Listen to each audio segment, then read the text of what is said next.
नमस्कार, VIP news में आपका बहुत बहुत स्वागत है। मैं हूं शीरीन सिद्दीकी। बढ़ते हैं आज की खास और ताज़ा तरीन खबरों की ओर। शहर में आज छत्तीसगढ़ में पहली महिला सांसद मिनी माता की 49वीं पुण्यतिथि के अवसर पर मिनी माता स्मृति दिवस समारोह का आयोजन दोपहर 12 बजे रायपुर के न्यू राजेंद्र नगर के गुरु घासीदास सांस्कृतिक भवन में किया गया। इस कार्यक्रम में मुख्यमंत्री भूपेश बघेल वर्चुअल रूप से शामिल हुए। साथ ही उन्होंने इस अवसर पर उत्कृष्ट कार्य करने वाली महिलाओं एवं प्रतिभावान बच्चों तथा सतनामी समाज के कोरोना वॉरियर्स का सम्मान भी किया। राज्य के बिजली संविदा कर्मचारियों ने अपनी नियमितीकरण की मांग को लेकर राजधानी में प्रदर्शन किया। मुख्यमंत्री निवास का घेराव करने जा रहे आंदोलनकारियों को धरना स्थल के पास ही रोक लिया गया। प्रदर्शन कर रहे कर्मचारियों ने मांग न माने जाने पर उग्र आंदोलन की चेतावनी दी है। छत्तीसगढ़ के सभी संविदा कर्मचारी यहाँ बूढ़ा तालाब के धरना स्थल पर मौजूद हैं। देख सकते हैं बड़ी संख्या में आज यहाँ पहुँचे हैं। आपकी नज़रें जहाँ तक जा रही होंगी, प्रदेश भर से पूरा कर्मचारी जो है यहाँ जो बूढ़ा तालाब में पहुँचे हुए, ये जो पूरा मंच है ये देख सकते हैं। पूरी तस्वीर आप देख सकते हैं। बड़ी संख्या में जो है कर्मचारी यहाँ पहुँचे हैं। हमारे साथ कुछ कर्मचारी भी हैं। क्या कुछ मांगे हैं और किस तरीके से सरकार से निवेदन? जी सर, हमारी मांगे वही नियमितीकरण हमारी मेन मांगे हैं। और हमारे भाई की जिनकी मृत्यु हो चुकी है, उन भाइयों को, उनके परिवार वालों को क्या बोलते हैं, अनुकंपा नियुक्ति मिले। और जो भाई एक्सीडेंट हो चुके हैं उनका नौकरी और उनके साथ उनको मुआवजा मिले। क्योंकि यहाँ पीड़ित परिवार के पास आप जाएंगे तभी पता चल पाता है वो लोग कितने परेशानी में हैं। आप बताइए किन किन परेशानियों का आप लोगों का सामना करना पड़ता है? मेरा लड़का संविदा कर्मचारी था बिजली विभाग में। पेंड्रा में 6/5/2020 की घटना है। 13/5/2020 को अपोलो हॉस्पिटल में दुर्घटना डेथ हो गई। तो अभी तक के मेरे को किसी प्रकार की मुआवजा नहीं मिला है, क्षतिपूर्ति राशि नहीं मिला है, न मुआवजा नहीं मिला है। सरकार और प्रबंधन की तरफ से मेरे को गुमराह किया जा रहा है। पेंड्रा डिवीजन से अभी तक के मेरे को ईपीएफ का भी पैसा नहीं मिला है, कुछ नहीं मिला है मेरे को। मैं शासन और प्रबंधन से निवेदन करना चाहता हूं कि मेरे परिवार के एक मेरे लड़के, खाली मेरा एक ही लड़का सहारा था। मेरा बुढ़ापा का और कोई सहारा नहीं है। मैं अनाथ हो गया हूं। मेरे लड़की को अनुकंपा नियुक्ति दिया जाए और मेरे को क्षतिपूर्ति राशि दिया जाए। मैं यही अनुरोध करता हूँ। जितने भी कर्मचारी यहाँ पहुंचे हैं उन लोगों की एक ही मांग है कि नियमितीकरण सभी कर्मचारी को किया जाए। बहरहाल अब देखने वाली बात होगी कि सरकार इस पर क्या निर्णय लेती है। कैमरा पर्सन अमीन के साथ मैं खोमन साहू, वीआईपी न्यूज़ रायपुर। निलंबित आईपीएस जीपी सिंह की मुश्किलें लगातार बढ़ रही हैं। लुकआउट नोटिस जारी करने से पहले राजद्रोह के मामले में अब रायपुर कोतवाली पुलिस की टीम उनके गृहग्राम उड़ीसा स्थित क्यूजर जिले के बड़बीर पहुंची। इसके लिए बुधवार सुबह 2 सदस्यीय टीम रवाना हुई थी। बता दें कि इससे पहले जीपी सिंह की गिरफ्तारी के लिए पुलिस की कई अलग अलग टीमें दिल्ली और पंजाब भी जा चुकी है और उनको अब तक 2 नोटिस जारी किया जा चुका है। नक्सल पीड़ित परिवारों के सदस्यों ने राजधानी रायपुर में अपनी मांगों को लेकर प्रदर्शन किया और राज्यपाल के नाम ज्ञापन सौंपा। प्रदेश भर से नक्सल पीड़ित परिवार यहाँ राजधानी रायपुर पहुंचा है। देख सकते हैं तस्वीर में अपनी जो मांग है उनको लेकर आज राजधानी आप लोग यहाँ पहुँचे हैं। क्या कुछ मांगे हैं आप लोग? हम लोगों की मांग वही बोल रहे हैं, मकान हमको, नौकरी दे, मतलब योग्यता के अनुसार बस पास दे, हम घर दे, हमको हमारी जो सुविधा के अनुसार वो अपना वो करिए ना, तो पूरा वादा पूरा करे। नहीं तो वादा करना ही नहीं था, वो नीति नहीं निकालना था। फिर हम जैसे कि वैसे रहते। अब हम क्या करें बताओ। परिजन आए उन लोग से आप बताइए, आप कहाँ से पहुँचे हैं और क्या कुछ तकलीफों का सामना करना पड़ रहा है? तकलीफ तो ये है, हमारे पिताजी को मारे, भाई को मारे, ऐसे कई लोगों के पिताजी भाई बहन को मारे हैं। तो सबको तकलीफ है, हम ही को नहीं है। इसीलिए हम यहाँ पर आए हैं और सब जितना भी हमको सुविधा दिया, जो मांग कर रहे हैं ना, वो पूरा होना चाहिए। हम आप लोगों के माध्यम से हम यहाँ जो बता रहे हैं वो हमारा जल्दी सुनना भी चाहिए। कई बार आ चुके हैं रायपुर हम, तो हम लोग अगर यहाँ कब तक भटकते रहेंगे यहाँ। और कुछ लोग उनसे ही बात करते हैं। आपको क्या सुविधा मिलती थी और क्या कुछ हुआ था? सर मैं तो बस नक्सलगढ़ बीजापुर से आई हूँ। मेरे पापा 2007 में शहीद हो गए। उसके बाद सर मैं कागजात में जमा करना ये सब कर रही हूँ सर। वहाँ जिला में कलेक्टर का भी फिर आया था ना, कलेक्टर को दी हूँ, एसपी को, पटवारी को, सबको। ना मेरे पास वन भूमि पट्टा है, ना घर है, ना कुछ ऐसा कुछ। इतने बस्तर के शांति के लिए मेरे पापा शहीद हुए हैं ना, तो उनकी बेटी को क्या क्या मिलना, कैसे? अभी उनकी बेटी यहाँ वहाँ भटक रही है, तो क्या सरकार जब जरूरत पड़ती है तो भर्ती ले लेती है, शहीद हो जाते हैं तो उनके परिवार को क्या होगा? हाँ, निकाल भी देते हैं। बहुत सारा योजना का लाभ है। मैं सरकार से हाथ जोड़ के निवेदन करती हूँ कि मैं हमारी मांग जल्दी से जल्दी पूरी करें, हमको भटकना ना पड़े। तो देख सकते हैं पूरे पीड़ित परिवार हैं जो पूरे प्रदेश भर से राजधानी रायपुर आए हैं और लोग साफ तौर पर मांग है कि सरकार को जो है उन लोगों को सुविधा प्रदान करनी चाहिए। कैमरा पर्सन आमिन के साथ मैं खोमन साहू, वीआईपी न्यूज़ रायपुर। रायपुर राजधानी में लगातार डेंगू का आतंक बढ़ रहा है। पिछले 2 दिनों से डेंगू के कारण 2 लोगों की मौत हो चुकी है। हम आपको ये भी बता दें कि सोमवार को रायपुर के अलग अलग निजी अस्पतालों में भर्ती 2 मरीजों की डेंगू के कारण मौत हो गई। दूसरी तरफ महापौर एजाज ढेबर का कहना है कि डेंगू का प्रकोप इतना गहरा नहीं है जितना दिखाया जा रहा है। लगातार डेंगू पर हमारे काम चल रहे हैं, लगातार हम बैठक ले रहे हैं। अभी भी मैंने मीटिंग ली। लगातार हम डेंगू के लिए आंकड़े इकट्ठा कर रहे हैं। डेंगू इतना फैला नहीं है जितना इसको बताया जा रहा है। बहुत ज़्यादा इसको बताया बहुत ज़्यादा जगह जा रहा है, जबकि हमने पहले ही कहा था कि हम पीलिया में पिछले बार हमने काम किया था, पीलिया इस बार नहीं हुआ। वैसे ही हम बता रहे हैं कि डेंगू भी बहुत ज़्यादा वो नहीं है। हम इस बात से इनकार नहीं करते कि डेंगू नहीं हो रहा, डेंगू हो रहा है, मगर उसको लेकर जो उसके बचाव के लिए लगातार हमारी स्वास्थ्य विभाग की टीम काम कर रही है। हमारे सब जनप्रतिनिधि अपने अपने वार्डों में जो जमा हुआ पानी है उसको खाली करा रहे हैं, कूलर का जो पानी है उसको खाली करवा रहे हैं, क्लोरीन की लगातार दवाइयाँ बांटी जा रही है, लगातार फॉगिंग की जा रही है। इसके अलावा नुक्कड़ नाटक भी किए जा रहे हैं जिसमें लोगों में अवेयरनेस आए। अंतर्राष्ट्रीय बाजार की स्थिति देखते हुए आने वाले दिनों में सोने की कीमतों में और गिरावट आ सकती है। बीते 10 दिनों में सोना 1950 रुपए सस्ता हो गया है। सोने की गिरावट कैसे देखा जा रहा है, सराफा बाजार जानते हैं। रायपुर सराफा बाजार अध्यक्ष हरक मालू से। सोने चांदी की कीमतों में भारी गिरावट देखी जा रही है। इसको सराफा बाजार कैसे देखता है, आइए बात करते हैं रायपुर सराफा बाजार अध्यक्ष हरक मालू जी से। नमस्कार सर, आपका स्वागत है। सर, मेरा पहला प्रश्न ये है कि इतनी भारी गिरावट आप देख रहे हैं मार्केट में सोने चांदी की, इसको आप सराफा बाजार रायपुर कैसे देख रहे हैं? देखिए, सराफा बाजार में जो गिरावट आई है वो एक भाव में करेक्शन आता है।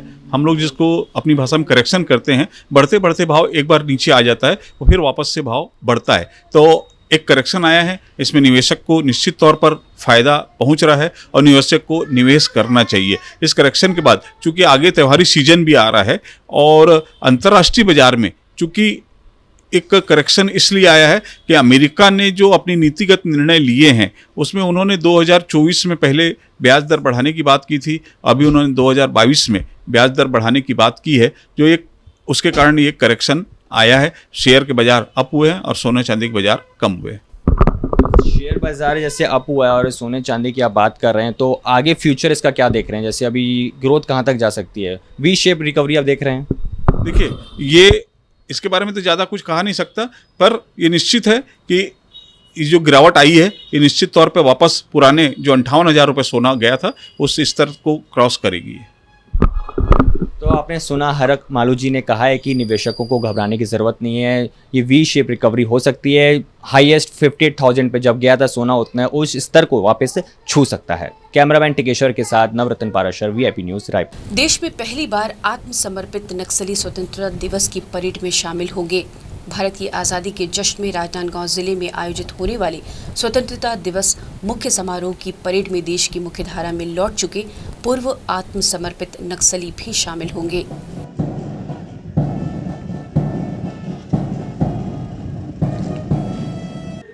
भारतीय सैल्यूट, सलामी, सत।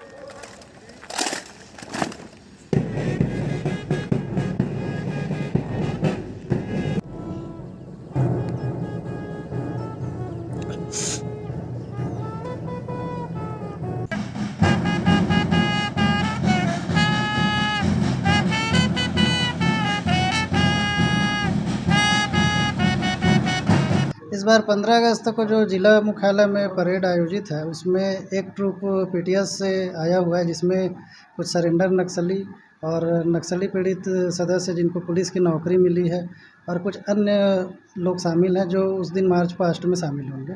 उसमें नक्सली कुछ बड़े कैडर के भी थे और कई नक्सल पीड़ित लोग भी हैं। दोनों मतलब सभी मिला के 21 लोग हैं जिनका एक ट्रुप बन के मार्च पास्ट के लिए तैयार किया गया है। छत्तीसगढ़ में हर घर में नल लगवाने को लेकर सरकार लगातार काम कर रही है। इस दिशा में सरकार ने लक्ष्य रखा है कि जो बड़ी जल प्रदाय योजना बनाई गई है उनको समय पर पूरा कर लिया जाए। वर्ष 2011 की जनसंख्या के मुताबिक 1 लाख से अधिक जनसंख्या वाले प्रदेश के 9 नगरीय निकायों में कुल 1848 करोड़ रुपए की जल प्रदाय योजना सरकार द्वारा स्वीकृत की गई है। वहीं ग्रामीण इलाकों में भी स्वच्छ और शुद्ध जल पहुंच सके, इसके लिए भी सरकार लगातार काम कर रही है।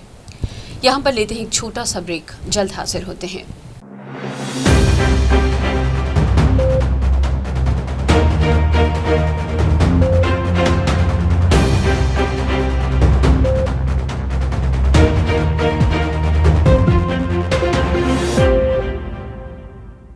VIP न्यूज़ जो चैनल अभी लॉन्च किए हैं, मैं उन सभी उनके संचालक गण और जितने भी उनके स्टाफ है सबको मैं बहुत बहुत शुभकामनाएं और बधाई देना चाहती हूं कि वो देश विदेश अपने प्रदेश गांव घर सभी के समस्याओं को पूरे प्रदेश में रखें और उनकी समाधान हो और इनका चैनल बहुत बढ़िया आगे बढ़े। इन्हीं शुभकामना मैं देती हूँ। VIP न्यूज़ को मेरी तरफ से बहुत बहुत शुभकामनाएं। आप तेज़ी से काम करें और मैं आपके आगे बढ़ने के लिए, पॉपुलर होने के लिए अपनी तरफ से शुभकामनाएं देती हूँ। VIP न्यूज़ चैनल छत्तीसगढ़ में नया लॉन्च हुआ है और हमारी बहुत बहुत शुभकामनाएं इस चैनल को है और ये इनसे उम्मीद है, विश्वास है कि छत्तीसगढ़ के गिरे कुचले दबके और ज़रूरतमंद लोगों की समस्याओं को ये उठाएंगे, समाज और सरकार को अवगत कराएंगे और उसका समाधान का भी निष्पक्ष प्रयास करेंगे।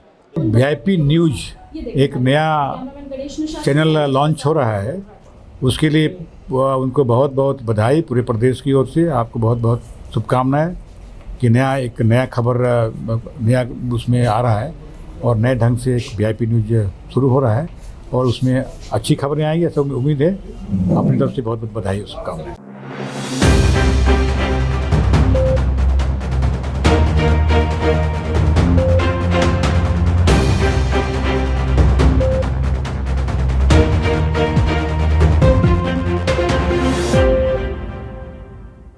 ब्रेक के बाद एक बार फिर आपका स्वागत है। बात करते हैं फिल्म, अभिनय और नाटक फाउंडेशन छत्तीसगढ़ के कलाकारों को रिहर्सल के दौरान कई परेशानियों का सामना करना पड़ा। यही नहीं, ये संस्कृति विभाग के अधिकारियों के गलत रवैये से भी बेहद दुखी हैं। देखते हैं क्या है सारी रिपोर्ट। जमाना भले ही बड़ी स्क्रीन का क्यों न आ गया हो, लेकिन रंगमंच का महत्व आज भी उतना ही आकर्षक है। रंगमंच के पथ पर चलकर जिंदगी को जानने, समझने और उसे जीने का हुनर सिखाया जाता है। वाकई रंगमंच का सम्मोहन अद्भुत है। बस ऐसा ही एक वाकया आज भी देखने को मिला। अदाकारी में रुझान रखने वाले रंगकर्मी योग मिश्रा ने बताया कि अभिनय, फिल्म, नाटक फाउंडेशन छत्तीसगढ़ के कलाकारों से सोलो और ग्रुप नाटक के स्क्रिप्ट पर अभ्यास करवाया जाता था ताकि बेहतरीन कलाकार निकलकर सामने आ सकें और उन्हें दर्शकों की वाहवाही मिल सके। इन सारी जद्दोजहद के बीच कहीं से कोई सहयोग नहीं मिल पाता। बावजूद इसके हम अपने खर्च पर नाटक का मंचन करवाते हैं। आगामी 1 सितंबर को हबीब तनवीर की 99वीं जयंती के अवसर पर कुछ नाटकों के प्रदर्शन की रिहर्सल के मौके पर स्थल का किराया और दूसरे ज़रूरियात खर्च बढ़ जाने से योग मिश्रा ने सहयोग पत्र लिखकर संस्कृति विभाग के एक अफसर को सौंपा, लेकिन अफसोस सहयोग के एवज में उन्हें अपमानजनक शब्दों का सामना करना पड़ा। मेरे चाहने नहीं चाहने से क्या होगा, मेरा अपमान हुआ है। अगर मुख्यमंत्री जी को लगता है कि एक संस्कृति कर्मी का बेवजह से अपमान हुआ है तो उन्हें एक्शन लेना चाहिए। मैं 60 साल का हो गया हूँ, मैंने पैसे के लिए भर रंगकर्म नहीं किया। उस आदमी ने मेरा जो अपमान किया है, मैं 2 रात से सोया नहीं हूँ। एक एक संस्कृति कर्मी, चाहे वो गांव में काम करता हो, शहर में काम करता हो, अपनी इज्जत के लिए ही तो ये सब काम करता है, इतनी तकलीफ उठाता है। एक संस्कृति विभाग में बैठा हुआ अफसर उसे इतना जलील करे, ये मेरे लिए भर दुख की बात नहीं है। ये छत्तीसगढ़ के हर संस्कृति कर्मी, हर रंग कर्मी के लिए शर्म की बात है। एक योग का रंग कर्मी है योग मिश्रा करके, उनके साथ अभद्रतापूर्वक व्यवहार का मामला सामने आया संस्कृति विभाग के संचालक के द्वारा। मुझे इसकी जानकारी नहीं है, मेरे संज्ञान में आएगा तो मैं देखूंगा उसको। संस्कृति विभाग में या संस्कृति से जुड़े कार्य में जब लोग, जिस तरह के लोग आते हैं, उनको वो संवेदनशील होना चाहिए। छत्तीसगढ़ जहाँ हबीब तनवीर, सत्यदेव दुबे, शंकर शेष जैसे रंगकर्मी लेखक हुए, विनोद कुमार शुक्ल जैसे कवि उपन्यासकार जहाँ के हैं, जिसकी एक अपनी समृद्ध लोक परंपरा है, लोक कलाओं का इतिहास रहा है, जहाँ पर नाटकों को लेकर संस्कृति विभाग कहता है कि यहाँ की दुनिया की सबसे पुरानी रंगशाला यहाँ है। वहाँ पर जब कोई रंगकर्मी जाता है संस्कृति विभाग में और उसके साथ इस तरह का आचरण होता है कि लोग उससे कहते हैं कि तुम्हारे बाप का संस्कृति विभाग है कि, इस तरह की जब भाषा बोलते हैं तो निश्चित रूप से वो आहत होंगे। छत्तीसगढ़ के किशोर साहू ने सिनेमा जगत में नाम बनाया, उनकी उसी परंपरा में हम देखते हैं कि अभी अंतर्राष्ट्रीय स्तर पर छत्तीसगढ़ के सिनेमा को भूलन कांदा को पुरस्कार मिला और उसका नाम हुआ। छत्तीसगढ़ एक नए तरह के सांस्कृतिक परिदृश्य में अपने आप को ढालने की कोशिश कर रहा है, पर राज्य का संस्कृति विभाग राज्य बनने के बाद जिस तरह का आचरण करते रहे, उसमें कुछ लोगों को अगर छोड़ दें जो संस्कृति विभाग में पदस्थ हुए, अधिकांश लोग वो मीडिया कर लोगों से घिरे हैं या वो इवेंट मैनेजरों से घिरे हैं और वो संस्कृति की ना तो समझ रखते हैं, ना उनके साथ उनको किस तरह का आचरण करना है ये भी तमीज नहीं है। तो ऐसे लोग जब वहाँ बैठेंगे तो निश्चित रूप से जो घटना ये हुई है उसी तरह की घटना की पुनरावृत्ति बार बार होगी। जांजगीर चांपा जिले में एक नाबालिग से दुष्कर्म का मामला सामने आया है। ईश्वर साहू नाम के व्यक्ति द्वारा नाबालिग के साथ शारीरिक शोषण करने की रिपोर्ट पीड़िता के परिजनों ने थाने में दर्ज कराई, जिसके बाद पुलिस ने प्रकरण के आरोपियों को हिरासत में लेकर पूछताछ की। आरोपी द्वारा अपराध कबूल करने के बाद पुलिस ने आईपीसी की धारा 376 पॉक्सो एक्ट के तहत अपराध पंजीबद्ध कर उसे गिरफ्तार कर लिया, जिसके बाद आरोपी को न्यायिक रिमांड पर भेज दिया गया है। चॉकलेट दिलाने के बहाने दुकान के अंदर एक कमरे में लेकर गया और उसके साथ जबरन बच्ची का शारीरिक शोषण किया। इस पर आईपीसी की धारा 376 और पॉक्सो एक्ट के तहत अपराध पंजीबद्ध किया गया था और मामले की गंभीरता को देखते हुए वरिष्ठ अधिकारियों के निर्देशानुसार इसमें त्वरित कार्यवाही करते हुए 24 घंटे के भीतर ही आरोपी ईश्वर साहू को पुलिस के द्वारा गिरफ्तार किया गया है और उसे गिरफ्तार कर न्यायिक हिरासत में भेजा जा चुका है। भाजपा जिला अध्यक्ष चैतराम अटामी अपने पार्टी कार्यकर्ताओं के साथ आदिवासी दिवस के दिन घटित दुर्घटना में घायल हुए ग्रामीणों से मिलने जिला अस्पताल पहुंचे। दंतेवाड़ा जिला अस्पताल में भर्ती घायलों से मिलकर उन्होंने उनका हालचाल जाना और उन्हें जल्द स्वस्थ होने की कामना की। भाजपा जिला अध्यक्ष चैतराम अटामी ने राज्य सरकार से दुर्घटना में मृतकों के परिजनों को 50-50 लाख रुपए और परिवार के एक सदस्य को सरकारी नौकरी देने की मांग की है। वहीं गंभीर रूप से घायलों को 2-2 लाख एवं अन्य घायलों को 50-50 हजार रुपए मुआवजा देने की मांग की है। 50-50 लाख रुपया मुआवजा दिया जाए, प्रत्येक परिवार से नौकरी दिया जाए और घायलों को 50,000 रुपया दिया जाए और गंभीर घायलों को 2 लाख रुपया दिया जाए। ये भारतीय जनता पार्टी मांग करती है।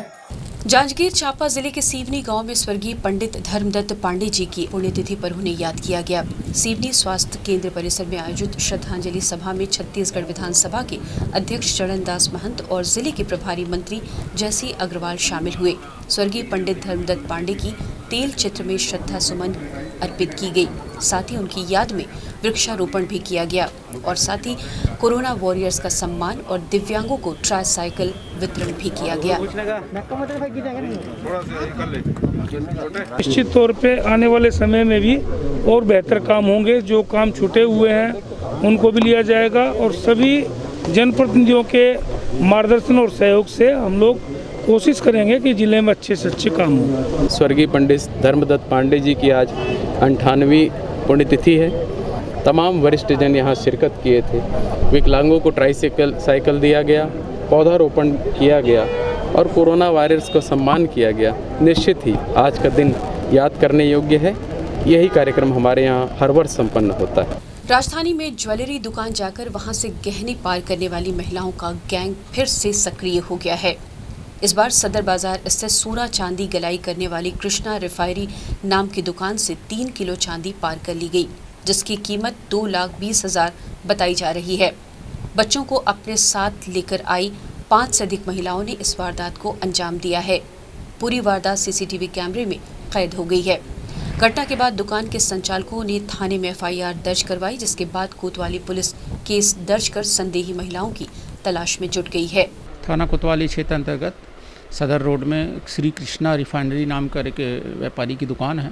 उस दुकान में 6 महिलाएं और कुछ बच्चे पहुंचे थे, जिसमें उसका बताना है कि उसके कर्मचारी बगल की दुकान में बैठे हुए थे और इनकी एक महिला ने दुकान में घुसकर एक झोले में जिसमें लगभग 3 किलो चांदी थी वो लेकर ये लोग भाग गए हैं और पुलिस द्वारा अपराध पंजीबद्ध किया गया है और मौके पर जाकर पुलिस टीम द्वारा आसपास के सीसीटीवी कैमरे वगैरह देख के लगातार इस पर जांच कर रही है। हाँ, पूर्व में भी ऐसा हुआ है और अभी भी यही लापरवाही सामने आई है कि दुकान में कोई भी कर्मचारी नहीं था, खुली हुई दुकान थी जिसमें भी कोई दराज वगैरह इनकी बंद नहीं थी, खुली हुई दराज थी और बाहर बैठे हुए थे ये लोग और इस तरह से लापरवाही गलत है और आगे भी इनको निर्देशित किया गया है कि इस तरह से लापरवाही न करें। ऑनलाइन फ्रॉड को अंजाम देने वाले ठग इस कदर सक्रिय है कि इस बार उन्होंने सीआरपीएफ के एक जवान को अपने झांसे में ले लिया।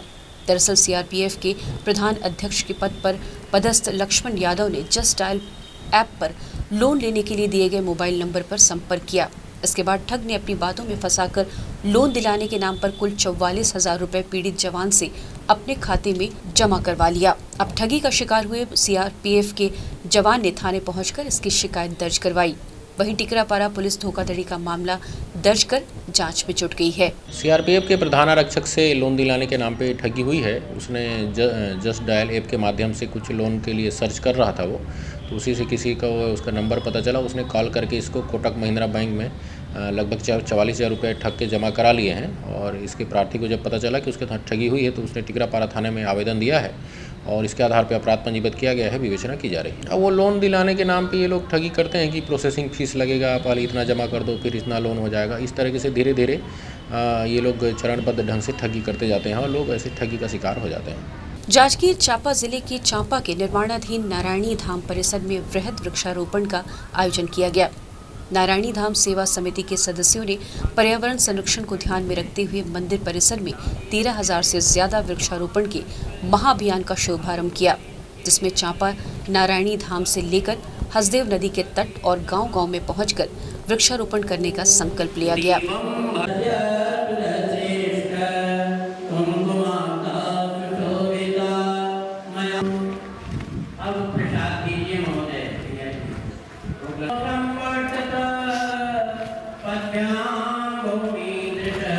हम लोगों ने यहाँ के सारे दादी भक्तों ने मिल कर के निर्णय लिया है कि यहाँ पे दादी जी का सिंहारा किया जाए और वो भी 13,000 वृक्षों के साथ, जो कि आज तक विश्व में ऐसा नहीं सिंहारा हुआ है जैसा आज यहाँ होने जा रहा है। इसके लिए पूरे विश्व के दादी भक्तों का सहयोग है, खाली जांजगीर चांपा ही नहीं, दूर दूर से 1-1 पौधा, 2-2 पौधा, 5-5 पौधा का सहयोग और इस नारायणी धाम के लिए लोग दे रहे हैं कि आप पूरे छत्तीसगढ़ में वृक्षारोपण करिए।